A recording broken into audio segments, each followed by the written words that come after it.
I hate me in glasses, but I like being able to see. This isn't an ad for glasses. I'm just letting y'all know that I also know that I look stupid in these. I love it when people are like, oh, they suit you. I'm like, so you think I'm a dork? That's hurtful, dog. Anyways, hey, what's happening? Welcome back to my channel. My name is D, and today we're going to be talking about Skyshade by Alex Aster. But before we get into all of that, I got to give a quick shout out to my Plus Ultra Don't Fretters, my top tier supporters on Patreon, Laughing Cat Dog, JJ Valdez, and Peggy Lou Who. Thank you so much for your support. You are helping to ensure I'm able to keep creating content and put it out as frequently as possible, or as frequently as my depression and burnout will allow me to do so. If you also want to help support the channel and gain access to exclusive content you won't find anywhere else, make sure you consider subscribing to my Patreon at patreon.com/don'tfret_. So Skyshade is the third book in the Lightlark Saga, and what a saga it's been.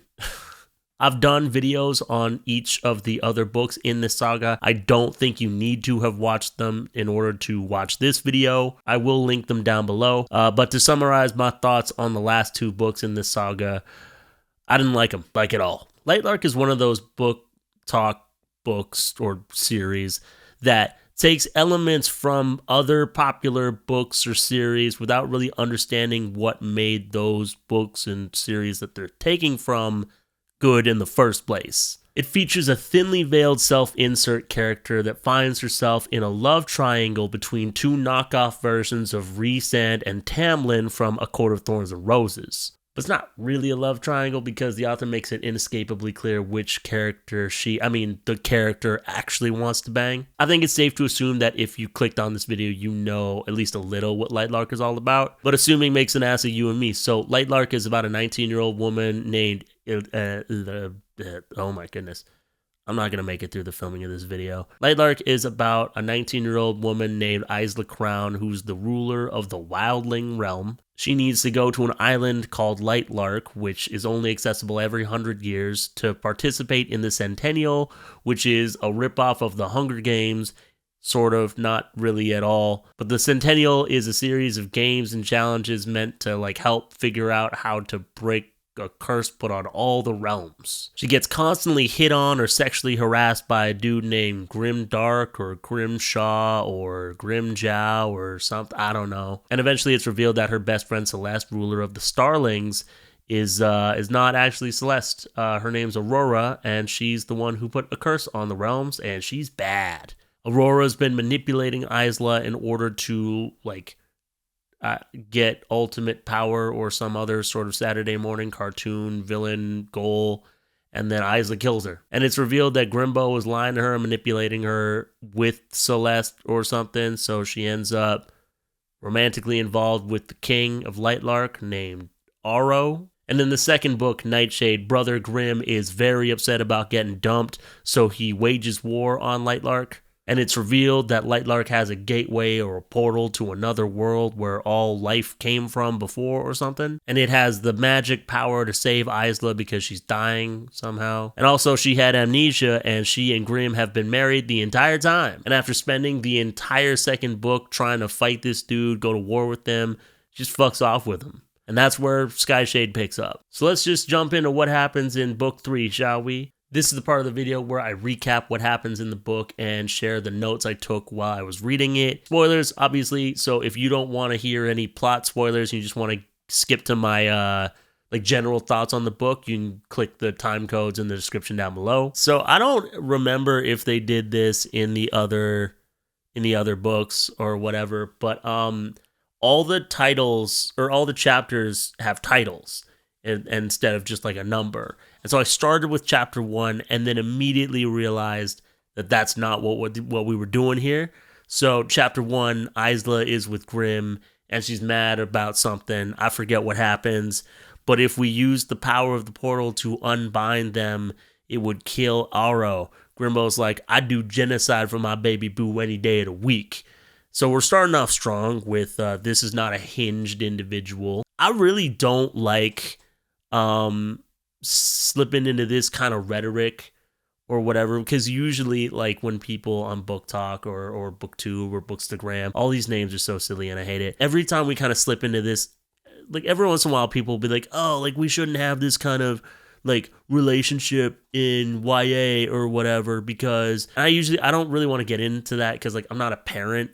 I used to be a youth worker, and I do have opinions or whatever, but for the most part, I don't really want to slip into this rhetoric. But I do think because it's so heavily implied or emphasized that Grimm is the love interest and Aro's just some other guy, I do think setting him up like, wow, he loves her so much, but he's like, he talks about wanting to do genocide for her sake so many times in this book. It's wild. I don't think a lot of young women or non-men watch my channel. I can't imagine that young people have the attention span to listen to me talk this slow. But if there are any, don't if a dude says he wants to kill people to make you smile or something, that's bad. That's a dangerous individual, and you shouldn't be around that. Like, I don't want to be old-fashioned or whatever, but I just don't think that you should date murderers. Like, if you date men, find yourself a respectful, non-murdering king. And anyways, that's everybody's favorite segment. Don't fret dating advice. Yeah, you know what? Fuck it. If you got dating questions, fucking send them to my DM me on Instagram or send them to my email, and I'll make a video of me just giving bad dating advice. That'd be so stupid. All right, so the next chapter is called Throne. The Nightshades are mad. They retreated and blame Isla. Grimm tells them that they didn't lose Lightlark yet. Then Isla pins him, and he tells her that he was lying. There is a magic storm coming, and he needs the power of the portal to stop it. Isla remembers the last time they did the old lay down, roll around, then threatens Grimm. Really gripping stuff in the second chapter.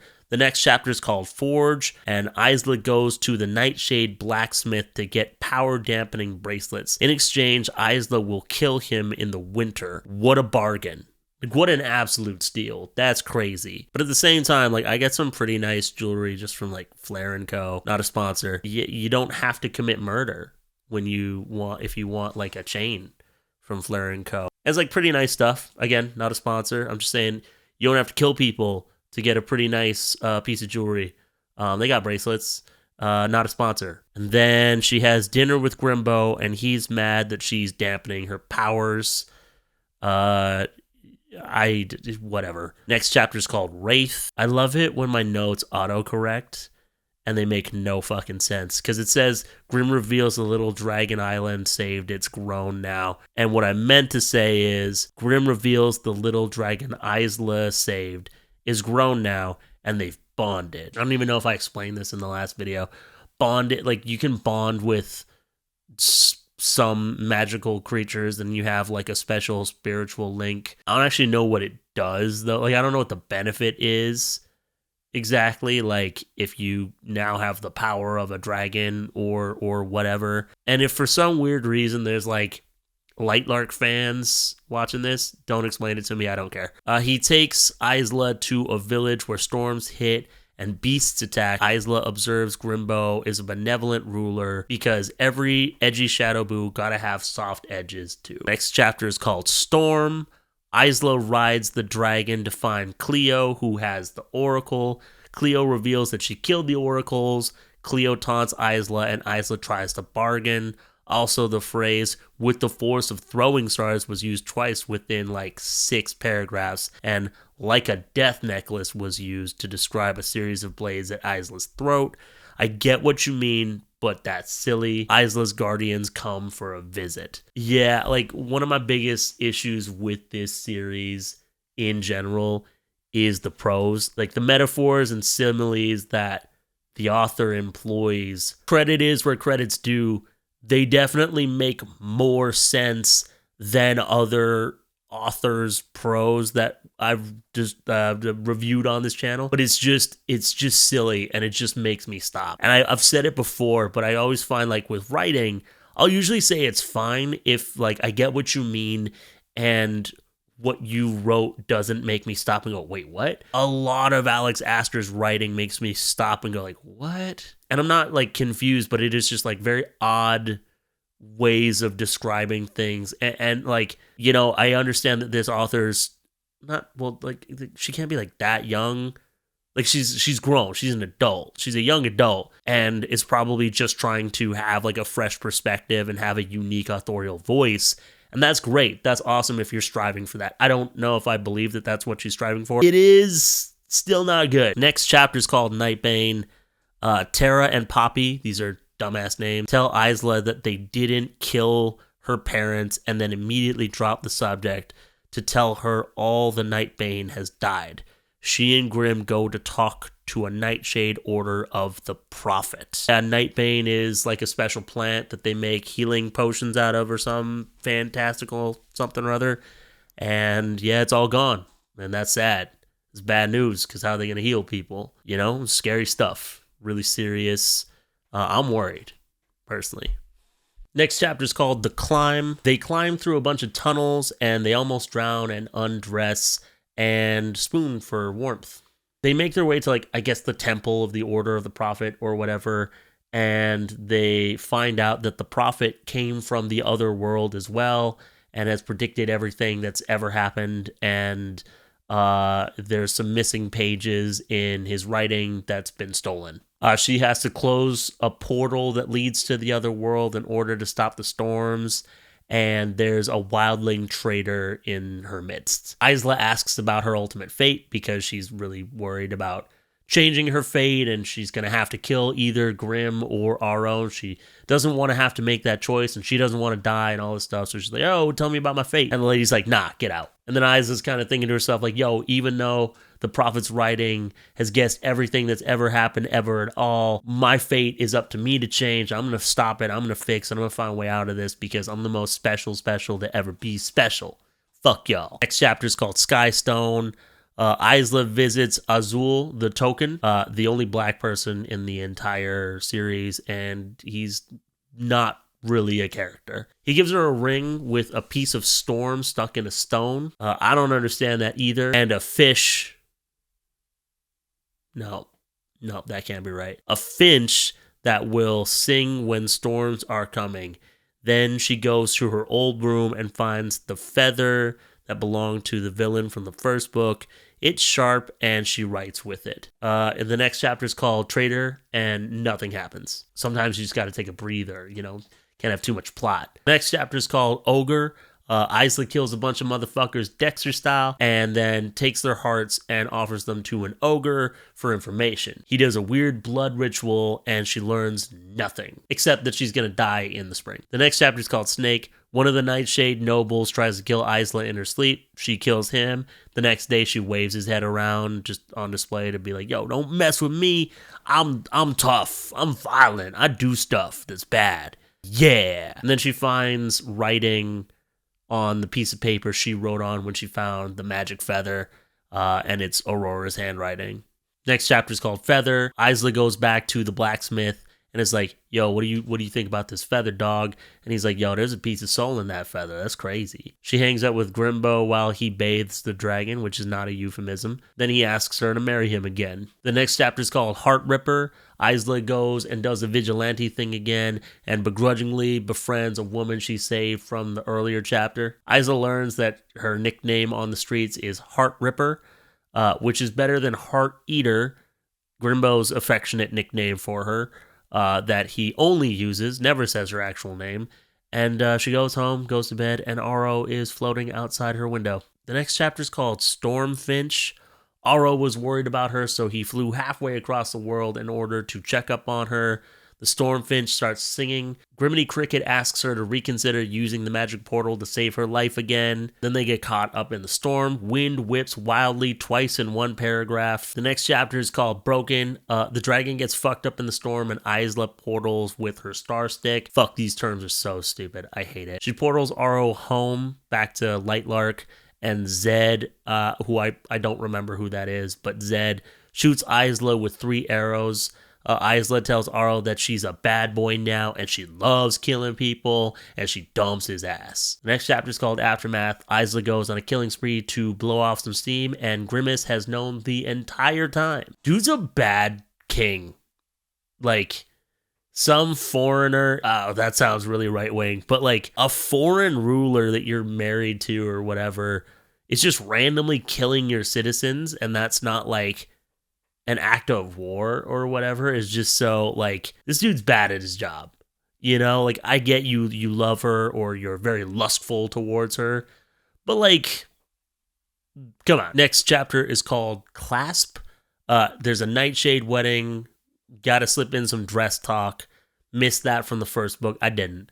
But you gotta slip it in. It's not a Lightlark book if there's not some dress talk. You know what I'm saying? Isla almost bangs Grimjow at the reception in front of everybody. A guard comes and tells him that somebody has desecrated, like, a bunch of graves. Isla's like, yo, the only two people that weren't at this wedding were my old guardian, so it must have been them. Throw them in jail. The next chapter is called Written. Isla once again goes and does her worst impression of the Punisher from Marvel, and she meets up with Saoirse, who gives her wine. The wine is actually drugged, and it turns out Saoirse is part of a cult that follows the teachings of the Prophet. One dude hands Isla a sword, and then he runs himself through with it, and this whole cult just makes Isla murder them for reasons. Next chapter is called Secrets. Isla goes to her father's castle and uses a secret door and finds a bunch of maps. She finds one of them with her name on it. This feels like the author's, like, doubling down and is saying, like, nah, naming my character Island in my series about islands wasn't stupid, but it is stupid. And personally, I felt like making it canon that the character's dad named her Island because he liked an island makes it worse. Yeah, I got nothing more to say on that. The next chapter is called Mirror. Isla goes to Isla, the island, to unleash her powers in private. And then my note says, oh yeah, she had the bracelets removed. Sorry, I forgot to mention that. Then there's another storm, and now it only storms. And I don't know what this chapter was actually supposed to be called. But my note, like, it auto-corrected from some fantasy word. It says scarier. Oh, scryer. I bet that's what it's supposed to be. Okay, whatever. Who cares? Isla etched forbidden magic onto herself to focus her powers, and then she bangs Grim. Next chapter is called Winter. They go to Grimace's winter castle. She takes him shopping because all he wears are capes and armor, like a Ren Fair theater nerd. Next chapter is called Maze. They go into a maze underneath the castle's... Well, underneath the castle. And they want to get to the castle's forbidden library or something like that. And then they do it up against a bookshelf. Then Grimmy Neutron leaves and Isla searches for a book cursed, closed, finds it, and it's blank. Grim takes her out for dinner, and then he tries to take her to a chocolate shop, but she wants to bang instead. And that's just normal relationships, baby. Dude, I feel like this book is so fucking long. Next chapter is called Unleashed. Isla and Grim spar with magic. Isla goes back to the maze and is attacked by monsters from the other world. She summons a demon from the cursed book because, you know, she can just do that, and then passes out. She's saved by Grim, and Isla realizes that the portal she's been searching for is the coffin in the center of the maze. You know, plotting. All right, we're getting to the meat and potatoes now. Next chapter is called Bones. Isla visits the ogre, who reveals that the traitor is still at large. She goes to the prison and interrogates her former guardians. There's another attack, and everyone says that it was a wildling who looks like Isla. Isla is super offended that her cousin, who hates her, thinks that it could be her because they're family. But her cousin hates her and has never trusted her. You can be frustrated that people don't believe you and you don't think you did it. That's fine. But, like, you can't be shocked when somebody who hates you, even if they're your cousin, thinks you did something bad. My cousins can't stand me. I'm never shocked when they say fucked up shit about me. Isla feels really guilty, and suddenly the reoccurring metaphor of a monster growing inside of her isn't a metaphor anymore. There's an attack on Grimm's castle, and then Isla is sucked underground. The wildling who's been behind all the attacks is actually long dead ancestor Lark Crown. Next chapter is called Lark. Lark tries to recruit Isla and reveals that Krona, who I think is Grimm and Aro's ancestor or something. I don't care. He's still alive, and in the other world, she takes Ice Nightshade. I don't know what that even. Anyways, so Isla realizes that both Grimm and Aro have known about Lark the entire time and known that she's like kind of still alive.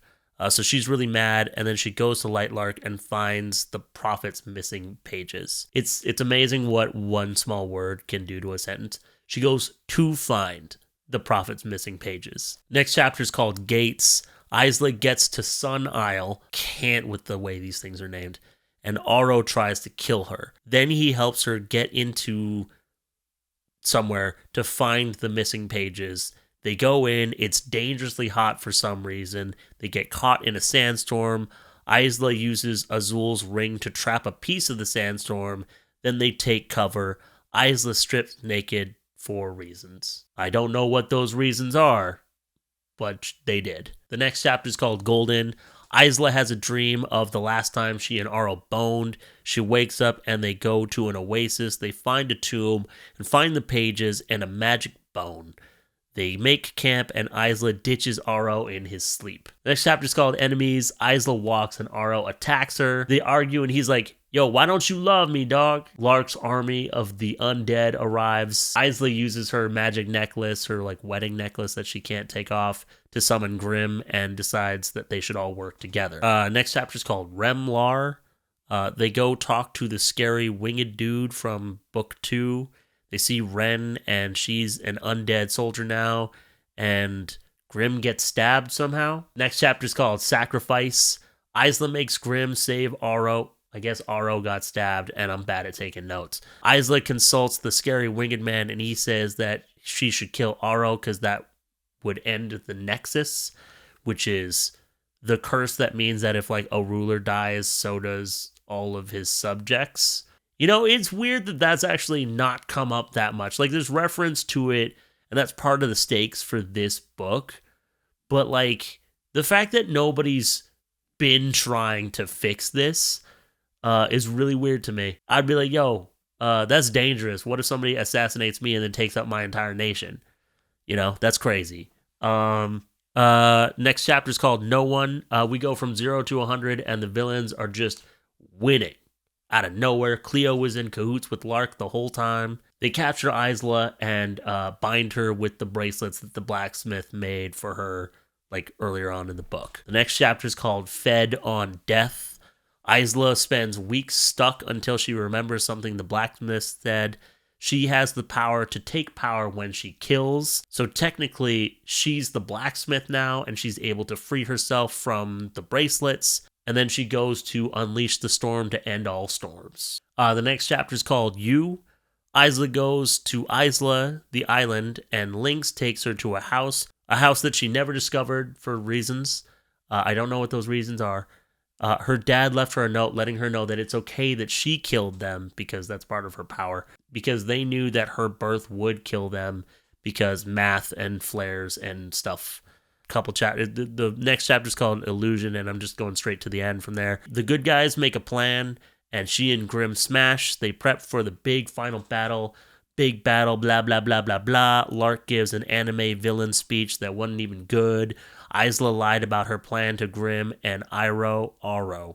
I don't know why I said Iro. She opens the portal because she is the most special to ever be special and takes Lark through it, the end. And honestly, I would be impressed with the fact that this is now 3 books of just setup if I weren't so annoyed. Like, it's a blatant cash grab for sure. And also, if you can't tell a full, complete story in a part of a saga and then set up the next part of the saga, that's just not good storytelling. Anyways, this is the analysis part of the video. This is the part where I break down the book into 4 different aspects: character, world building, plot, and writing, and I just kind of share my opinions.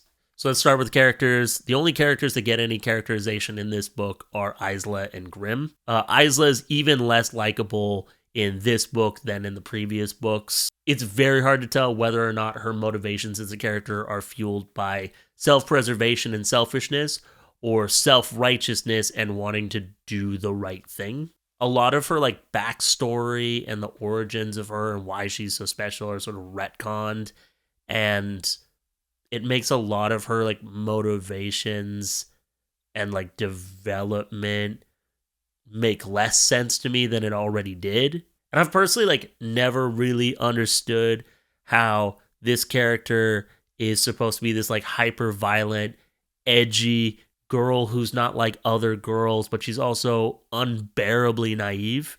It's as though the author's trying to write like a girl who's not like other girls who aren't like other girls or something. But honestly, I can't be like shocked or disappointed. It would be really strange if in the third book of this series, Isla becomes this like really grounded and nuanced, compelling character. I almost blame the genre a little bit, because part of the tactic with books like this is to make the characters devoid enough of personality that they become like blank screens for readers to project onto so they can insert themselves into the story.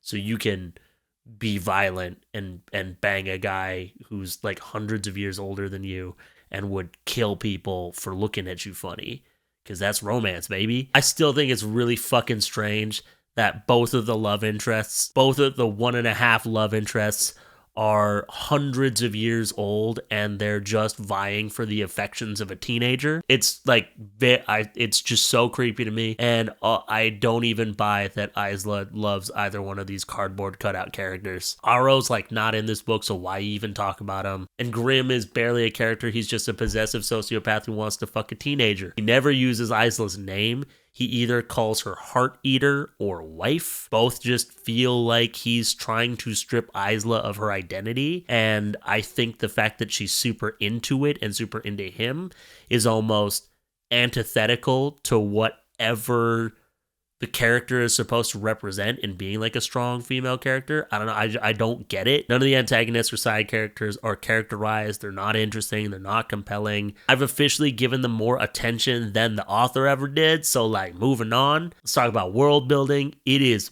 messy. I feel like I have no idea like the scope or the scale of this world, where the islands are in relation to each other. Like, why is it no one's ever been to the island, Isla, stuff like that, this other world, what is it, what's going on there? The magic system keeps getting retconned and added on to the point where, you know, like if in book 4 Isla just sprouts wings and breathes fire, you just gotta roll with it. There are no rules, or there are rules sometimes, and it just doesn't make this too much, and none of it works. And it wasn't really thought out. Begging like fantasy authors, like read Hunter x Hunter or Full Metal Alchemist or something, and just study game theory, something. I'm begging you. This is nonsense, and it's killing me. Moving on to plot. There isn't one. That's not fair. That's super not fair. There is a plot. It isn't cohesive. Stuff is just happening. They're running all over the world. No, they're portaling all over the world. I hate that term.